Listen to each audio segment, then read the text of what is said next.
Good morning, नमस्ते, सत श्री अकाल, आदाब। कैसे हैं आप सब? उम्मीद है अच्छे होंगे और खुश होंगे अपने अपने लाइफ में। तो चलिए चलते हैं, सुनाते हैं आपको स्टोरी। तो आप सबका स्वागत है शालिमा एक खूबसूरत कहानी, और आप सुन रहे हैं दीवान के इश्क की। तो चलिए, जिस एनर्जी, जिस जज्बा के साथ मैंने इस स्टोरी को स्टार्ट किया, मतलब एपिसोड को स्टार्ट किया, उसके आगे के एपिसोड सुनते हैं। तो कुछ एपिसोड ऐसे रहते हैं कि अ, कुछ उससे पहले 2-3 बात नोट किया जाए। अ, मेरे मेरे स्टोरी पोस्ट करने पे इतना ज़्यादा वो नहीं हो रहा, तो प्लीज़ वापस आएँ, स्टोरी सुनें, रिव्यू दें, कमेंट करें, कमेंट कर लो यार। और हाँ, कमेंट कर लो और व्यूज़ बढ़ा दो, और अपना प्यार दिखाते रहो, बस इतना ही। चलिए, शेयर और सब्सक्राइब के लिए मैं नहीं बोलूँगी, डोंट वरी। तो चलिए बढ़ते हैं आगे प्रीवियस पार्ट की तरफ, और आपको बताते हैं स्टोरी में हुआ क्या। तो प्रीवियस पार्ट में ऐसा होता है कि प्रियंका बहुत कुछ बोलती है अपने डैड को, और सिद्धि को भी काफ़ी कुछ वो बोल देती हैं, और उनको लेके वो चली जाती हैं। राहुल जी मिलते हैं, और वो जो होता है सब कुछ एकदम लास्ट वाला होता है ना, कि मैटर सब कुछ, तो ऐसा ही कुछ सीन होता है। तो वो जाती हैं और आगे अब तो अपने डैड से पूछती हैं, मतलब राहुल कुमार जी से पूछती हैं कि डैड, अनंतिका कहाँ है? तो अनंतिका कहाँ पे है? तो वो बोलते हैं कि वो हॉस्पिटल है और वो एडमिट हुई है, कल सर्जरी है ना बेटा। तो कहती हैं कि हाँ डैड, वो तो मुझे पता है, बट क्या ये करना ज़रूरी है? तो कहते हैं कि जिसको जो चीज़ें पसंद हो उसको वैसा ही एक्सेप्ट करना चाहिए बेटा, मैंने तुम्हें पहले ही बोला था। तो कहती हैं कि पर डैड, तो कहते हैं कि पर और कुछ नहीं बेटा, समझ रही हो ना, जो चीज़ जैसी है तुम वैसे ही एक्सेप्ट करो। तो कहती हैं जी डैड। तब तक हमारे प्रियंका सामान वगैरह लेके भी अंदर आ जाती हैं। तो कहती हैं नमस्ते अंकल। तो कहते हैं कि तुम प्रियंका आज ऑफिस नहीं गई? कहती कि नहीं अंकल, कुछ काम रह गया था, उसको निपटा रही थी मैं घर पे। तो ऐसे बोल रही होती हैं, तो हमारी जो सिमरन होती हैं वो प्रियंका की तरफ देख रही होती हैं, और वो ऐसे देखते हुए कोशिश कर रही होती हैं कि अब वो कुछ ना बोले, अब वो कुछ ना बोले। तो कहती हैं कि ठीक है अंकल, मुझे भूख लगी, कुछ मिलेगा क्या? तो सामान रखते, ये सिमरन बहुत काम करवाती है यार अंकल। तो कहते हैं कि छोटी बहन है, इतना तो करना पड़ेगा ना तुम्हें। तो कहती हैं कि हाँ, ये छोटी बहन होने का कुछ ज़्यादा ही फ़ायदा उठा रही है। तो कहते हैं कि नहीं नहीं, वो तो फ़ायदा नहीं उठा रही है, तुम बड़ी बहन होने का बस फ़र्ज़ निभा रही हो। तो कहते हैं कि जी अंकल। तो चलिए कुछ खाते हैं, कुछ खिला दीजिए, बड़ी भूख लगी है। तो कहते हैं कि ओके, वो लक्ष्मी को बुलाते हैं और कहते हैं कि कुछ खाने को लेके आओ, और तुम सब क्या खाओगे बच्चों?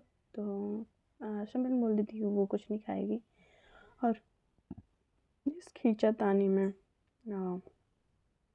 उनके जो डैड होते हैं, अब ये बात तो समझ जाती, कुछ तो हुआ है, दोनों कुछ तो इधर उधर कर रहे हैं, बट वो उस टाइम पूछना ज़्यादा सही नहीं समझते। तो इसलिए इस चीज़ को कहते हैं कि चलो खाते हैं, और कहते हैं कि थक भी गए होगे तुम दोनों, तो थोड़ा रेस्ट भी कर लो। तो वो कहते हैं जी डैड, मैं एक बार लगा लेती हूँ ना अनंतिका। तो कहती कि बेटा अनंतिका नहीं, अनंत बोलो, अब भूल गई हो, कल सर्जरी है। हाँ जी जी जी डैड, अब मैं अनंत को फ़ोन लगा लेती हूँ। तो कहती हैं कि दी आप बैठो, मैं आ रही हूँ। तो वो जाती है अपने रूम में और फ़ोन लगाती है अनंत को, और बोलती है कि कैसे हो? तो अचानक से ही आवाज़ सुन के तुम्हें क्या पड़ी है कि मैं कैसा हूँ कैसा नहीं हूँ। तो कहती हैं कि पड़ी है तभी तो पूछ रही हूँ ना, बोलो। तो कहती हैं कि नहीं, तुम्हें बिल्कुल नहीं पड़ी है, यदि पड़ी होती तो तुम ऐसे ना कर रही होती, तुम आज आके मुझसे मिलती हॉस्पिटल में। तो कहती हैं कि अच्छा ऐसा, अगर मैं आ जाऊँ तो कहती हैं कि तुम सो कॉल्ड तुम्हारी फैमिली और तुम्हारे डैड, हाँ, उस इंसान को पता नहीं क्या ही दिक्कत है यार, क्या प्रॉब्लम हो रही है, मैं ये नहीं समझ पा रही हूँ।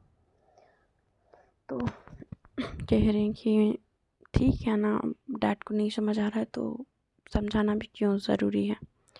तो कहते हैं कि इतना वक्त बीत गया है यार, मैं ट्राई कर रही हूँ, बट इस इंसान को चाहिए क्या, क्या ढूंढ रहा है। तो वो कहती हैं कि हर माँ बाप अपने बच्चों के लिए बेस्ट चीज़ें ढूंढते हैं, पता है ना आपको। तो सिमरन बोलती हैं ये चीज़, तो जब अनंतिका रिप्लाई करती हैं हाँ हाँ, कहीं तुम्हें भी तो। कह रही हैं कि कैसी बकवास कर रहे हो आप, कुछ भी, मतलब हॉस्पिटल जाके दिमाग ख़राब हो गया है। तो कह रही हैं कि तुम्हें कैसे पता कि मैं हॉस्पिटल हूँ, क्योंकि आप भी खुद ही बोल रहे हो ना कि हॉस्पिटल हो। तो कहती है ओह हाँ, मैं नहीं बोला, सॉरी।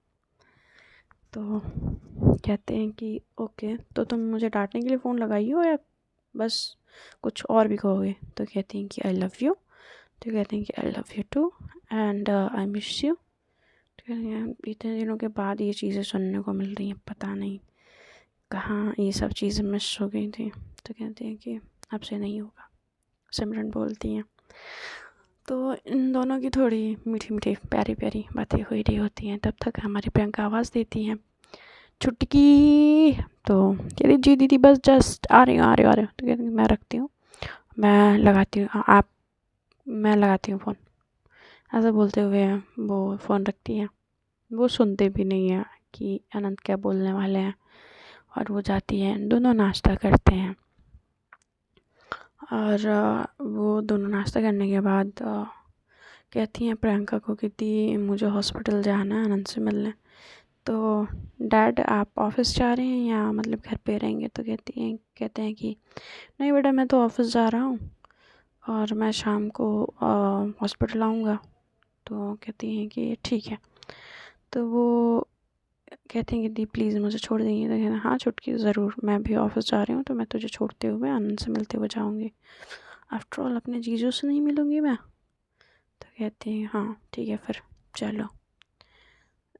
फिर उसके बाद से जो हमारी प्रियंका होती हैं जल्दी जल्दी खाती हैं, उनको बहुत तेज़ भूख लगी होती है। और इधर दमयंती जी फ़ोन लगाती हैं। तो जैसे ही फ़ोन बजता है प्रियंका फ़ोन उठाती है, कहती जी माँ, कहती तुम दोनों पहुँच गए अच्छे से। तो कहती है हाँ माँ। तो सिद्धि दीदी कहाँ है। तो कहती है यही है, मुँह फुला के बैठी हुई है। तो कहती हैं कि हम आते हैं ना, मैं समझाती हूँ उनको। तो कहते हैं कि ठीक है, चलो ठीक है, तुम लोग कहीं जा रहे थे। तो कहती हैं हाँ मॉम, जा रहे थे आनंद से मिलना हॉस्पिटल। तो कहती हैं क्यों, हॉस्पिटल क्यों। तो कहती हैं कि वो आज सर्जरी है ना। तो कहती हैं कि सर्जरी, किस चीज़ की सर्जरी है। तो वो थोड़ा हिचकिचा रही होती हैं उनके डैड के सामने। तो कहती हैं कि वो transformation, male female to male. तो कहती हैं कि क्या। कहती है हाँ। तो ऐसा क्यों। तो कहती हैं कि वो अब वो जीजू का वो है, उनका डिसीज़न है, तो हमें लगता है कि हमें रिस्पेक्ट करनी चाहिए, इसलिए। तो कहती हैं ठीक है बेटा, मैं मिल के समझाऊँगी सारी बातें। तो कहती हैं कि ठीक है, चलो अपना ध्यान रखना और सिमरन का भी। तो कहती हैं कि जी माँ। और वो फ़ोन रख के खाना खाने के बाद कहती कि चल छुटकी जल्दी। तो कहती कि जी दी मैं अपना वॉलेट ले आती हूँ बस, तो चलते हैं। तो कहती हैं कि हाँ जल्दी लेके आ। तो जाती हैं, अपना हैंड पर्स लेती हैं और वो गाड़ी में बैठती हैं। ये ड्राइव करते हुए उनको हॉस्पिटल पहुँचते हैं दोनों। और ऊपर जैसे ही सिमरन को आनंद देखते हैं उनकी खुशी का ठिकाना नहीं होता, क्योंकि वो सच में उनके सामने है। तो कहते हैं कि तुम यहाँ कैसे, तुम तो घर पे थी ना।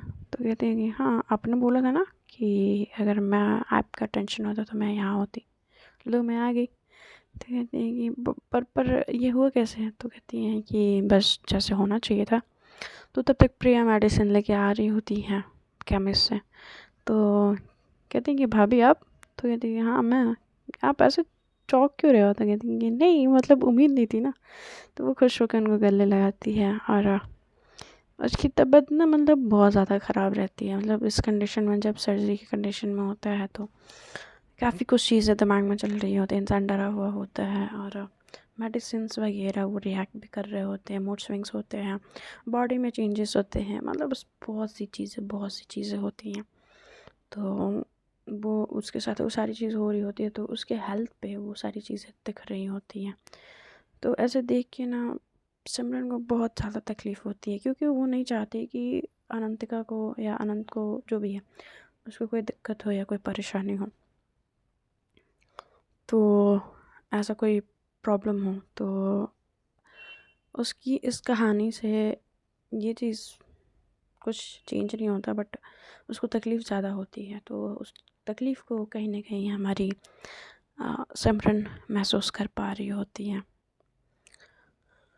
तो फिर ऐसा होता है कि इनकी ज़िंदगी में तो अभी सब कुछ चेंज होने वाला होता, वो भी अगले मॉर्निंग। तो ये सब ऐसे बातें करते हो, तो तब तक हमारी प्रियंका बोलती हैं कि आप यहीं रह रहे हो। तो कहती हैं कि हाँ वो अभी अंकल नहीं थे, तो मैं मेडिसिन्स और सारी चीज़ें लाना ले जाना, तो इसलिए मैं यहीं थी। तो रेस्टोरेंट, तो कहती हैं कि वो मैंने जो मैनेजर है उसको बोल के रखा है, वो टाइम टू टाइम बोल रहा है। कहते ठीक है, आप दोनों तीनों अपना ध्यान रखना, मैं थोड़ा घर से होके आती हूँ। तो अचानक से ऐसा बिहेवियर ना थोड़ा सा हमारी जो मैडम होती हैं सिमरन और प्रिया दोनों को ही अटपटा लगता है। तो कहती हैं कि क्या हुआ दी, आप ऐसे क्यों जा रहे हो। तो कहती हैं कुछ नहीं, बस मैं आ रही हूँ, तुम अपना ध्यान रखो और जीजू का भी, और ज़्यादा कुछ सोचो मत, जो भी होगा अच्छा होगा, ठीक है। तो कहती हैं कि जी दी। तो इधर से हमारी जो अनंतिका होती हैं, अनंत होती हैं, जो अनंत बनने वाली होती हैं, तो वो बोलती हैं कि अरे चाली से भाई इतना भागते हुए कहाँ, आपके ध्यान किधर है, आपके हीरो इधर है। तो वो तभी भी उनको छेड़ने से बाज नहीं आ रही होती है और कहती हैं कि जीजू पड़े हो बेड पे और इतनी इतनी इतनी इतनी कूदे मारने आ रही है। हाँ कहाँ से ला रहे हो, शांत हो जाओ, आ रहे हैं हम जाएंगे कहाँ आपको छोड़ के आज से। बोलते वो जा रही होती है। तो वो चली तो जाती है, अनंतिका हंसने लगती है, कहती है कि बट प्रियंका दी परेशान लग रही थी, क्या हुआ सिमरन। तो कहती है कि कुछ नहीं, अनंत आप प्लीज़ रेस्ट करें। तो कहती है कि हाँ रेस्ट ही तो कर रही हूँ। फिर ऐसे दिन बीतता है, अगली मॉर्निंग से पहले शाम होती है और शाम से में उनके डैड आते हैं, मिलते हैं, और ऐसे ही फिर मिलने के बाद फिर दिन बीत जाता है और अगले मॉर्निंग प्रियंका अपने घर पे जाती हैं और वो सीधी मुँह फुला के बैठी हुई होती हैं। जैसे ही प्रियंका को दिखती हैं तो प्रियंका कहती हैं कि दी मुझे आपसे बात करनी है। तो कहती हैं कि मुझे तुमसे कोई बात नहीं करनी है, तुम्हें बड़े छोटों का कोई लिहाज नहीं है, तो तुमको बात करने का कोई अधिकार नहीं है। तो कहती हैं कि मेरी बात तो सुन लीजिए। तो कहती हैं क्या सुनूँ मैं, बताओ सुनूँ क्या तुम्हारी बातें। हाँ क्या बोलना क्या चाह रही हो, बोलो, मैं सुन रही हूँ, मेरे कान बंद नहीं है, तुम्हारी बातें मेरे कान तक आ रही हैं, तो बोलो क्या बोलना चाह रही हो। तो कहती दी आप इस मूड में इस तरीके से बात करोगे तो मैं बात नहीं कर पाऊँगी, ठीक है। आपको क्या लगता है कि आपको नॉर्मल होकर बात करना नहीं आता, तो मुझे भी नहीं आता, बट मैं आपको समझाने के लिए आई हूँ ना। तो कहती है कि क्यों आई हो, मैंने बुलाया तुम्हें, हाँ मैंने नहीं बुलाया ना। तुम तो इतनी बड़ी हो गई हो कि सबकी ज़िंदगी का डिसीज़न तुम खुद लोगी, हम तो हैं ही नहीं भैया, ना तुम्हें डैड की फ़िक्र है, ना हमारी फ़िक्र है, ना माँ की फ़िक्र है, बस तुम्हें सिमरन की फ़िक्र है। कहती कि हाँ क्योंकि उस सिमरन को मैंने पाला है, ठीक है, उसकी खुशियों का मैंने ध्यान रखा है। तो अब ये क्यों भूल जा रही थी, आपने आपकी तो शादी हुई थी, आप चली गई थी, रिद्धि दीदी की भी शादी हो गई थी, वो चली गई थी। बट उस वक्त माँ अब सिर्फ डैड की बातें सुनती थी। उस वक्त सिमरन को कोई नहीं देखता था। अब मैं सिमरन की ज़िंदगी का फ़ैसला ले रही हूँ तो प्रॉब्लम क्यों हो रही है? हाँ, ऐसे जब बोलते हैं तो कहीं ना कहीं ये बात सिद्धि को चुभ जाती है और कहते हैं कि मेरी शादी हुई तो उसमें मेरी क्या गलती है? तो कहते हैं कि आपकी गलती है क्या? शादी के बाद लोग अपनी फैमिली का ध्यान नहीं रखते? आप तो भैया अपनी फैमिली में मस्त हो गई थी। आपको ऐसी फैमिली मिल गई थी जिससे आपको लग रहा था कि आपको बाहर ही नहीं आना है। उस चकाचौंध में आप ऐसे डूबी हुई थी कि लगता था कि आप बस आपकी यही ज़िंदगी है, अब कहाँ पीछे मुड़ के देखना है। हाँ, आपने एक बार भी हम लोगों को फ़ोन करके पूछा कि प्रियंका और सिमरन तुम दोनों कैसे हो? बोलिए, आज आ गई ज़िंदगी का फ़ैसला करने।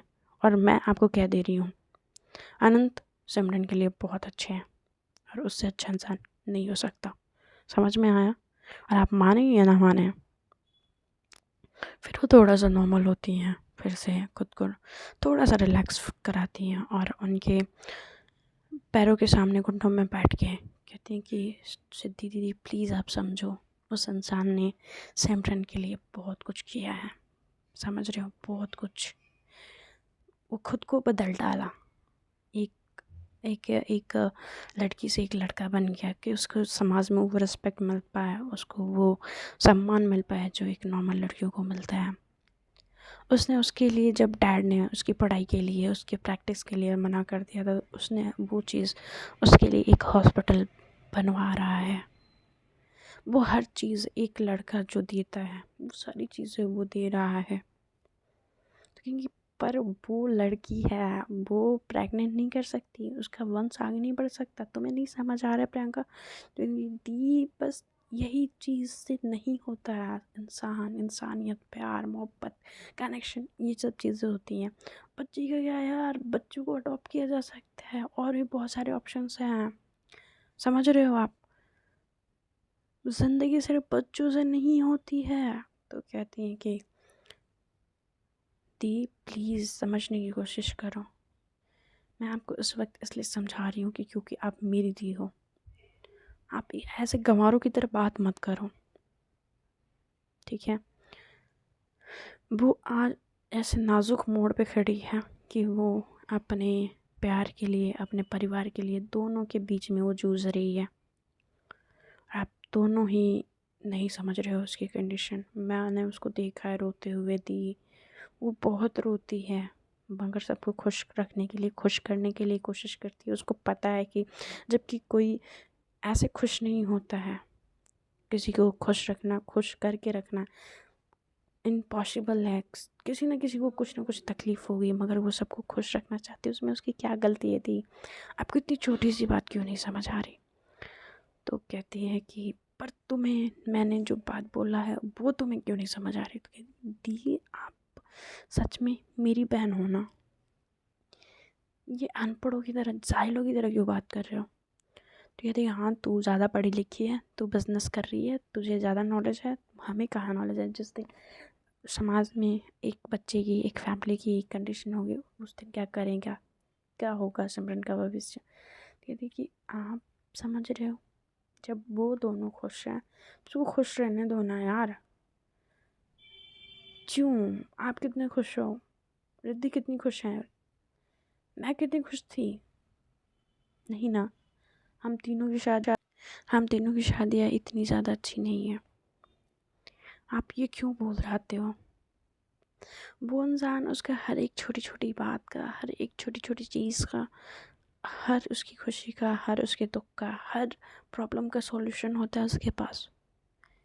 कभी सिमरन को उसके रहते हुए उसके फेस पे कभी कोई दुख का लकीर नहीं आएगा। और हम नहीं समझेगा तो कौन समझेगा? दी आप समझ रही हैं? आप नहीं समझ रही हैं। वो भी बोली तो कुछ देर शांत रहती है और कहती है कि ठीक है, जब तुम सबकी यही मर्ज़ी है मैं भी मान लेती हूँ। जब छुटकी खुश है तो उसकी खुशी के अलावा मुझे कुछ नहीं चाहिए। कहती हैं कि थैंक गॉड। दी उनको गले लगाती हैं और कहती हैं कि थैंक यू सो मच बोलती हैं और अपने माँ को गले लगाती हैं। माँ, मैं ऑफिस जा रही और कोई प्रॉब्लम हो तो बता देना। और डैड कहें तो कहती हैं कि अपना बिजनेस के अलावा उनको और क्या सोचता है, ऑफिस। तो कहती हैं कि वो तो मुझे पता है, पहले से ही पता है। खैर छोड़िए, आज अनंत का ऑपरेशन है और प्रे करिएगा कि सक्सेसफुली ऑपरेशन हो जाए और उनकी ज़िंदगी में सब कुछ ठीक हो जाए। माँ, अब उनको प्रॉब्लम नहीं होना चाहिए।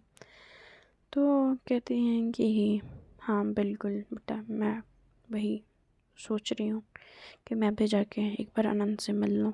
तो बहुत अच्छा सोचा माँ। तो ठीक है, मैं आपको आऊँगी इवनिंग में लेने के लिए, फिर साथ में चलेंगे। तो कहती हैं कि ठीक है। और इधर से इधर बोलती हैं कि मुझे भी चलना है, मुझे भी उस इंसान को देखना है कि ऐसा कौन सा इंसान है जिसके लिए मेरी फैमिली मतलब सिमरन और प्रियंका दोनों उसके लिए लड़ रहे हैं। तो कहती हैं जी दी, मैं आपको भी ले चलूँगी।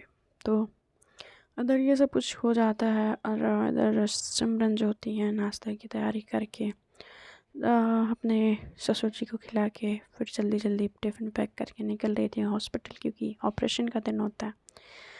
तो पहुंचती हैं हॉस्पिटल और देखते हैं अब आगे क्या होता है उनकी ज़िंदगी में। तो बने रहिए स्टोरी के साथ, सुनते रहिए दीवानगी इश्क की। और ये जल्दी ही स्टोरी ख़त्म हो जाएगी।